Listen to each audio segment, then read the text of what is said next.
Hello दोस्तों, horror nights इन हिंदी में आपका स्वागत है। कभी कभी रात के सफ़र में बहुत ही खौफनाक बन जाता है। आज की कहानी मैं लेकर आया हूँ कुछ ऐसे दोस्तों की जो रात के समय में दिल्ली से मनाली जाने का एक डरावना और खौफनाक सफ़र तय किया था।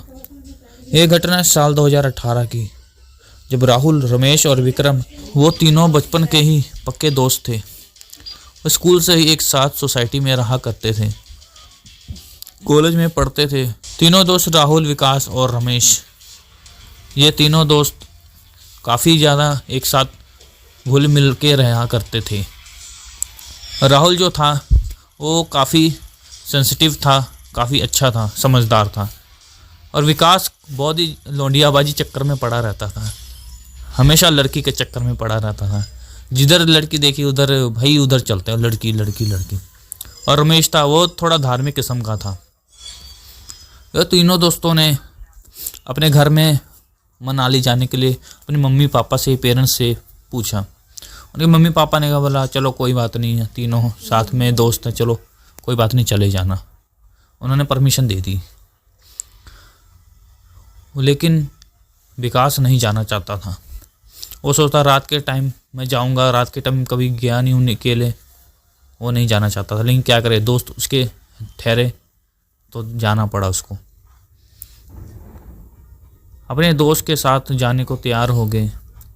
राहुल के पास अपनी गाड़ी थी, वो तीनों दोस्त सामान लेके गाड़ी में रख दिया और बैठ गए। उसके बाद राहुल ड्राइव करने लगा और दोनों पीछे बैठ गए।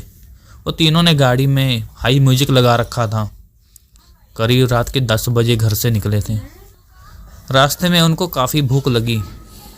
आधे रास्ते दूर जाने के बाद राहुल ने गाड़ी 70 की स्पीड से चला रहा था। रास्ते में तो अब काफ़ी सुनसान रास्ता आ गया था, कोई भी इंसान नज़र नहीं आ रहा था। गर्मी का समय था। अंदर दोनों दोस्त विकास और रमेश चुपचाप बैठे थे। विकास की नींद लग गई थी। अब गाड़ी के अंदर सन्नाटा था। राहुल ने बोला, यार कहीं कोई ढाबा होता है, होटल या आए तो रोक देना भाई, मुझे कुछ खाना है, मुझे बहुत ही भूख लगी है।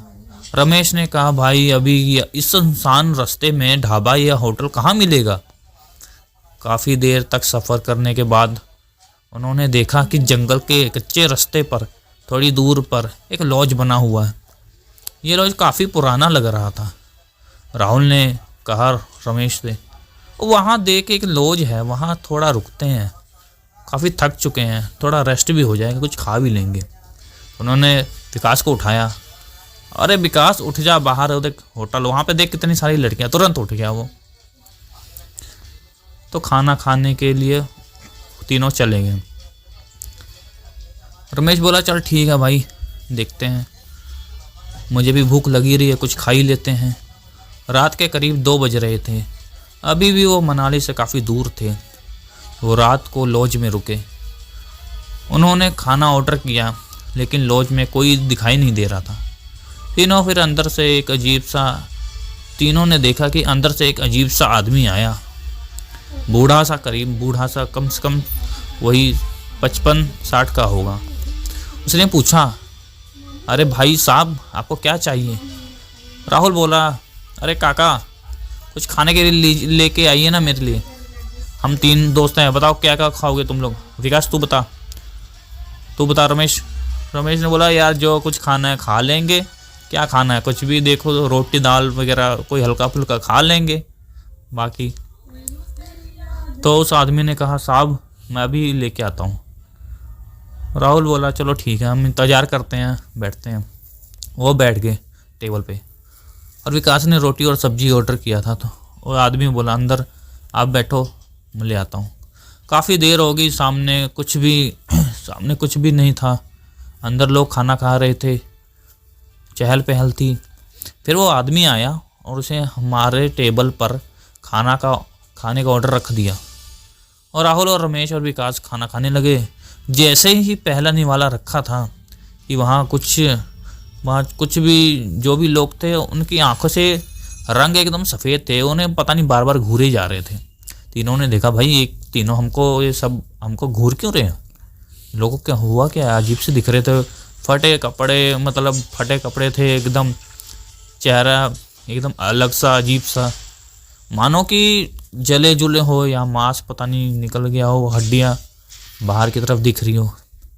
उन्होंने इग्नोर किया, भाई खाना खाते हैं और निकलते हैं। राहुल ने कहा भागो यार यहाँ, तीनों जल्दी निकलते हैं। तुरंत खाना छोड़ दिया और तीनों बाहर की तरफ अपनी कार की तरफ दौड़ के भागे। वैसे ही सभी लोग जुम्बी की तरह हम उनके पीछे आने लगे। गाड़ी स्टार्ट नहीं हो रही थी, फिर भगवान का नाम लेकर गाड़ी स्टार्ट किया और तीनों बच के निकल गए। लेकिन कहानी यहाँ ख़त्म नहीं हुई। आगे चलकर गाड़ी उनके बंद हो गई। गाड़ी के अंदर से धुआं निकल रहा था बोनट से। साइड में गाड़ी लगाई और तीनों गाड़ी से बाहर आए। राहुल ने गाड़ी के बोनट चेक किया और बोला यार भाई पानी चाहिए यार, देख गाड़ी में चेक करना पानी नहीं है क्या। गाड़ी में ये कार्बोरेटर में काफ़ी गर्म हो गया है। विकास जल्दी से गाड़ी के अंदर गया और चेक करने लगा। गाड़ी में पानी की बोतल थी मगर पानी कम था। राहुल बोला यार आसपास कहीं पानी मिलेगा क्या। आसपास जंगल में सुनसान जंगल था, अंदर अंधेरा। इतनी रात को जंगल में तीनों चारों तरफ घना जंगल, जंगली जानवर का डर अलग से सता रहा था। और दूसरी तरफ ये छलावा या भूत प्रेत, पता नहीं को कुछ समझ नहीं आ रहा था कि भाई ये है क्या चीज़। कुछ दूर जंगल में पैदल चलने के बाद एक झरने की आवाज़ आई। विकास बोला भाई पानी की आवाज़ सुनाई दे रही है, कुछ दूरी पर तालाब या नदी बह रही है शायद। तीनों उसकी तरफ बढ़ने लगे। वहाँ पहुँचकर पानी भरा और वापस गाड़ी की तरफ आने लगे। गाड़ी के पास पहुँचे और गाड़ी के कार्बोरेटर में पूरा मतलब पानी उनी डाल के सेट कर दिया। गाड़ी स्टार्ट करने की कोशिश की तो गाड़ी स्टार्ट हो गई कुछ देर बाद। फिर वो आगे बढ़ने लगे। लेकिन विकास उस लॉज में खाना खाने के बाद से ही वो चुपचाप बैठा रहा, कुछ बोली ना। कोई भी बात हो हाँ ठीक है बस, हाँ जी अच्छा ये सब बोले और कुछ बोले ना। उनको समझ नहीं रहा कि यार ये बनता इतना मतलब सारे जब बोलता रहता है एकदम चुपचाप है, अजीब लग रहा है उनको। वो मनाली पहुंच गए सुबह करीब 11 बजे। वहाँ उन्होंने एक होटल में रूम लिया था। सबका रूम अलग अलग था। तीनों दोस्त रेस्ट करने लगे। शाम हुई करीब 4 बजे। वो लोग घूमने गए, बाहर खाना खाया और एंजॉय किया। लेकिन अब विकास के बर्ताव में काफ़ी अलग ही बिहेव कर रहा था, पता नहीं जैसे कि कोई और ही हो।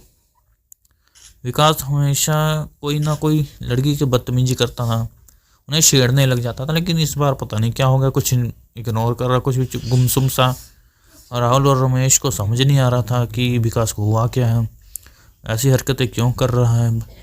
उनको उसकी चिंता सताने लगी। अब विकास को बड़ी ही मुश्किल के साथ पकड़कर होटल रूम में लेके आए।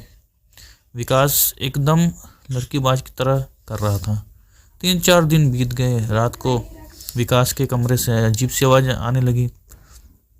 अचानक विकास को पता नहीं क्या होता था, अजीब अजीब आवाज़ निकालता था, अलग ही भाषा बोलता था कि कोई और ही बोल रहा हो।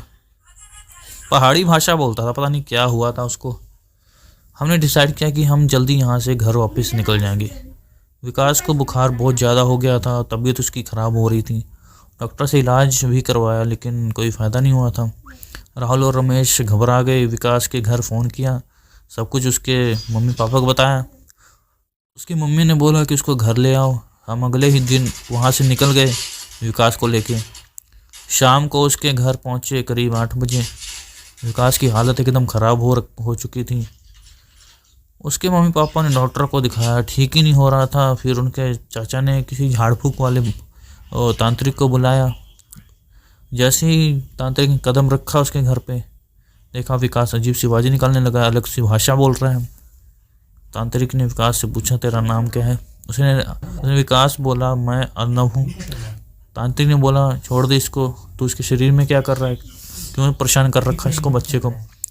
अर्नव बोला मैं नहीं छोड़ूंगा। अर्नव ने बोला जब ये लॉज में आया था तब मैंने इसे पोजेस कर लिया था। जब ये टॉयलेट गया था थोड़ी देर के लिए तब इसने वहाँ पेशाब कर दिया था और पेशाब कर रहा था और गुनगुना रहा था। इसने परफ्यूम लगा रखा था, इसलिए मुझे पसंद आया, मैंने इसे पकड़ लिया, इसके शरीर को वश में कर लिया। तांत्रिक ने मंत्र पढ़ा और उसे झाड़ फूक करने लगा। ये दुष्ट आत्मा को बाहर निकाल कर बोतल में कैद कर लिया और बोला, इसको कल दिन में जाकर किसी जंगल में गाड़ देना, इससे फिर कभी भी दुष्ट आत्मा परेशान नहीं करेगी।